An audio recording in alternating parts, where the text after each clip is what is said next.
Hello YouTube, Boss Rino, welcome to my channel. So ito, request nyo, sa request nyo lang ako bumabase ha. Kasi sobrang dami nyo nag-request, FB, YouTube, TikTok. So dami nyo nag-request, so para mapagbigyan ko kayo, sa inyo lang ako bumabase ha. May tiwala naman ako sa mga request nyo. At panoorin nyo to ha, dahil nire-request nyo.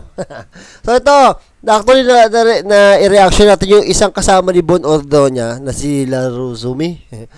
At ito dito pa rin sa Diplomat Hotel. Pero ito ibang part kasi yung part na no, second floor.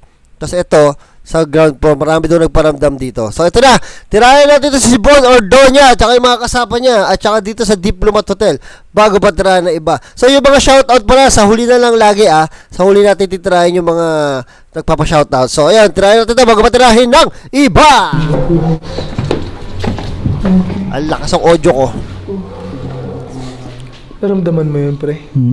Iba yung presensya. Ako yung presensya na nararamdaman ko ngayon, parang friendly yung mga multo dito. Seryoso kasi, kung wala naman tayong intention na mali, di naman sa atin gagawa ng masama sila eh. Ito, first floor to. Pero parang takot ka na, tol. Ito mga room talaga to. This is the first floor. Ito yung mga rooms ng hotel na vlog. Tama. Lalaki grabe mga rooms yan, no? Tataas ng ano, no? At the same time, sobrang abandonado na talaga ng mga rooms dito. At the same time, may mga pailaw din sila dito. Siguro bago na to. Pero boy, bilib ako dito kasi alam mo bakit? Maayos pa yung mga building di kagaya doon sa McClark. Oo, actually, Giba-giba na. giba-giba na. Buo pa yung mga kisame dito. Naaalagaan ng gobyerno kasi yun, nakikita mo may mga... Sa Baguio daw to, no? Sa So Baguio. guys, ito yung hotel room noong 1990s. Pumasok tayo. Nakatakot, oh. Grabe. Wala naman pinagka... Kwarto lang yan, pero ganyang kataas yan. Taas nung pinaka-ceiling. Ceiling ba tawag yun? Bubong? Ay ba, ganun pa rin naman. Noong 1990s, Kisame? talagang may kama dito, for sure. Tapos ito yung CR nila. Oo. Takot yung CR, oh. Hotel style niya. Ito yung hotel talaga. Naglap, okay ka lang? First time lang kasi ni Carlene makasama sa atin sa mga ganito. Kasi nung nag-abandoned hospital tayo sa Clark, pregnant pa siya noon, so hindi siya makasama. Are you okay? Yeah, ano lang parang na-imagine ko lang, di ba, ang daming pinahirapan dito. Ang dami minasar, pinahirapan. Nung World War II. Yun, so yun yung kwento pala. Yun yung wala nun sa isang vlog, yung kwento na may massacre dito.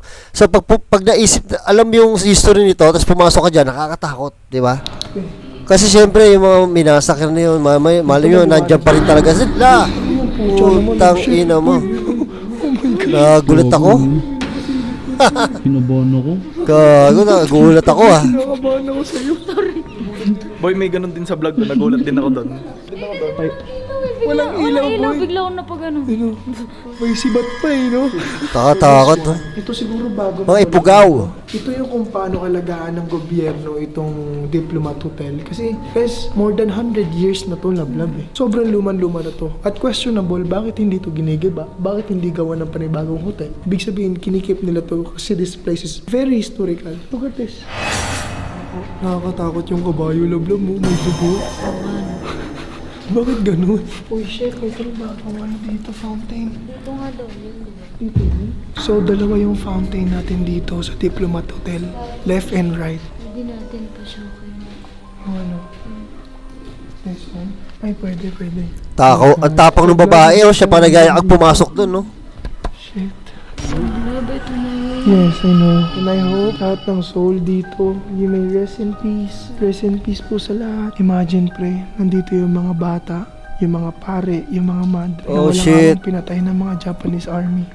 I can't imagine na dito yung lugar na yun mismo. Gago talaga yung mga Japan na yun. Wala magawa sa buhay, no? Di na i-bird yung mga mukha kung ano naman pinagagawa, eh. Japanese army.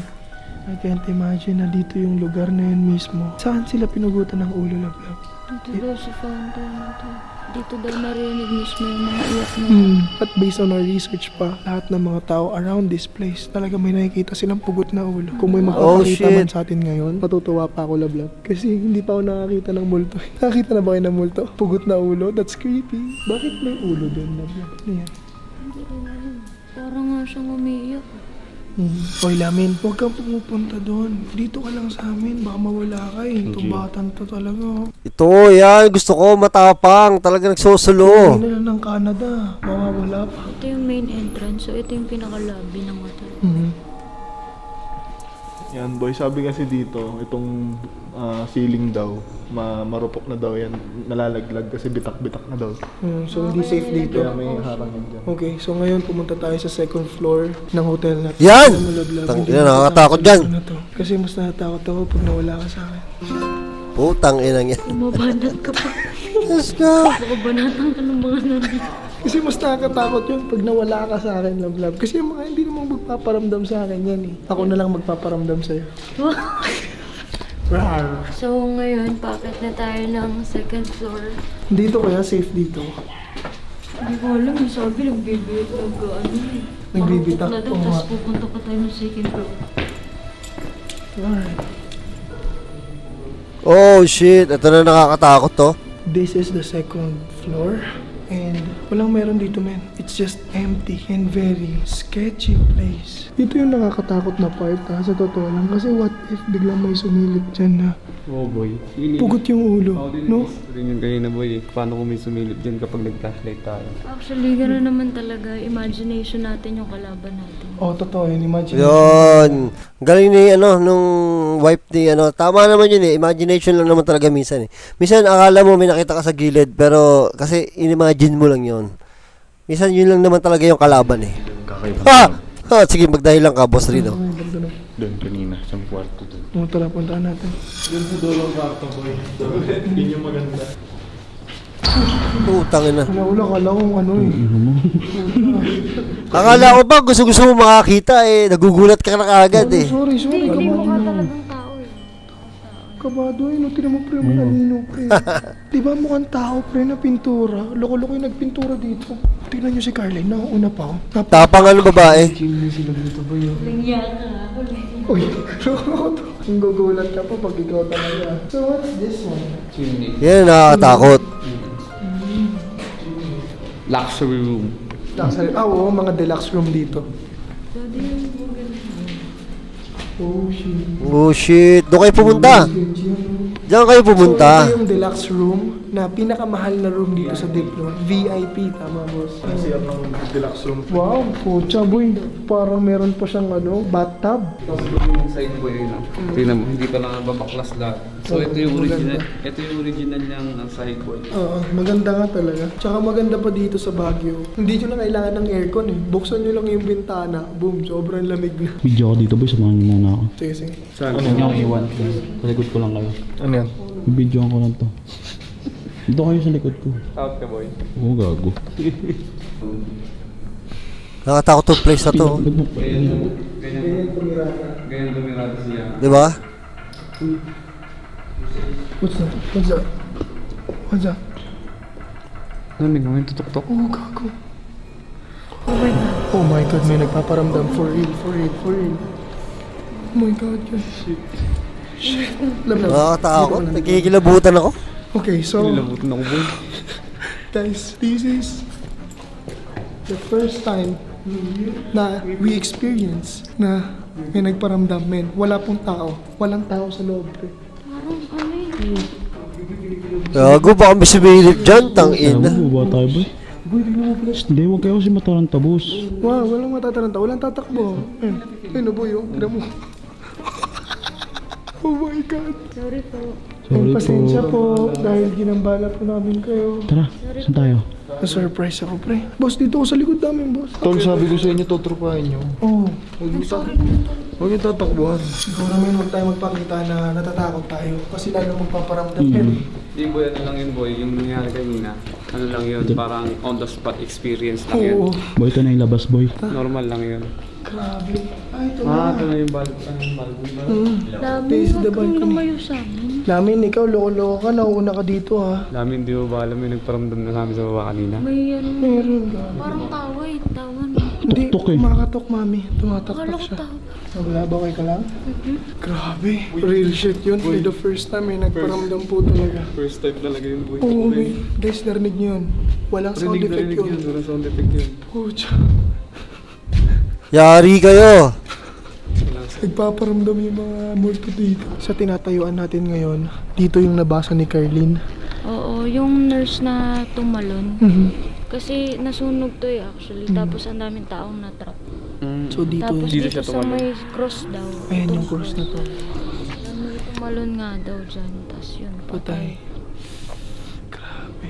Grabe man, sobrang daming namatay talaga dito sa lugar na to. Kaya... Tapang nila, dami na namatay dyan, pinuntahan pa rin talaga nila, no? very Ibang klase. historical. Mm. And World War II pa eh. Itong Ano yan boy? place na to eh. Ano na kasi ito boy, over 100 years na eh. So, ang dami talaga nangyari dito. Yes. Vlog, wala ka. Hindi, na-explore ko lang sila sa ano ko. GoPro. Siya lang yung naka-GoPro. Ayun o. Ayun o, magwawasap ako ah. Tayo mali yung gano'n ah. Tawa pa sila ng tawa eh, no? Oh, saya lang nila eh. Boy, ganun ba lang Pag ako nandyan, hindi na makakatawa. Baka hindi nga ako nagsasalita dyan. experience boy kapag may nagparamdam sa'yo, parang gusto mo tumakbo, parang gusto ko takbo i-break. na. Alam mo ba, boy, parang gusto ko i-break yung rules kanina kasi first time ko maka-experience ng gano'n nagpaparamdam. Ako, ayoko Boy. lang magpakita ng weakness kay Boy. Carlene, pero natatakot na talaga. Boy, Doon tayo sa ano. Natin experience. Meron aakit pa sila dito eh. Pretty, ano lang papasok. Yan! Nakatakot oh. Grabe, ang scary ng shot ni Yang eh. Pucha guys, ito po yung nilalakaran natin yun at the moment guys. Kapit bisig lang. Kumapit ka sa akin. Oh, shit. Ayoko kunin ka nila sa akin eh. Naku, Hindi. Sige boy, maglakad na tayo na maayos. pang neutral si Bon eh, no? Yung pagiging cheesy niya, nakaka-neutral ng takot eh. Tama din naman yun. Oh shit! Teka. Ito na. Oh shit! Pucha, kala ko ano naman. Utang na ng takot. Tao nakasilip eh no. Eh kasi nadaanan ng ilaw ni Lamin. So parang ako na pa ano. Pero may tao talaga nakasilip eh no. Painting lang pala. Nakakatakot yung ganyan. Diyos, ah. Nandito lang ako, hindi kita pababayaan, okay? Alright, bago tayo tuluyang umalis dito sa Diplomat Hotel, subukan natin yung No Lights Challenge. Oh shit! 3 seconds lang. Sige. Okay?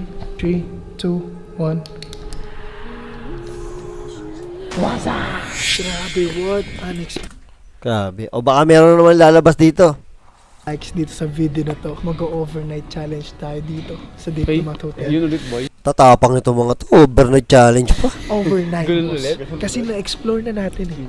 So what if mag-overnight tayo dyan sa loob ng hotel? Boss, hotel yan eh. Mag-hotel natin. Check-in lang tayo, boss. Check-in tayo, Check-in boss. lang tayo. Kaso yung pag-check-inan mo, boy, Tang. multo yung reception.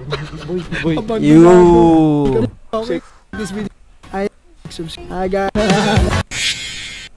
Wala nagpakita. Noong nakaraan kasi na-miss ko daw yung nagpakita sa ano.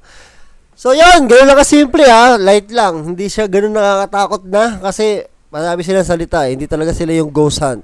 Talaga more on vlog sila kaya medyo ano. Pinagbigyan ko lang yung request ng mga bata.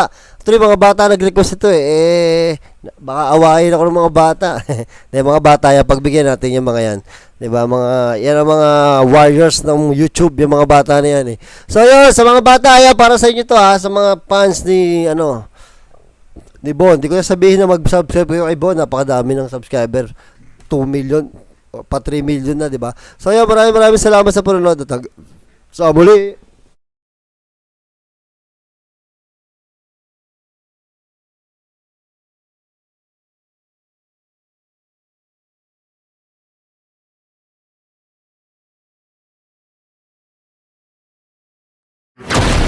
I came from the